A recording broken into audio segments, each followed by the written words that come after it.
On Monday morning, strong winds, a lot of rain, and temperatures that were close to freezing brought the fury of Storm Barbara to Israel.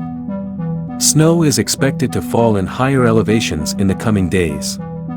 As the storm made its first inroads, Mount Hermon, which received its first snow earlier this month, was anticipated to officially launch its ski season this weekend with a thick canopy of white powder. The sea became dangerously turbulent as a result of the strongest gusts, which could be seen especially along the coast. Authorities issued a warning that flooding could occur in some areas of the country. As strong winds carry sand and dust from Sinai, the Ministry of Health issued a warning that conditions in the Negev could result in extremely high levels of pollution.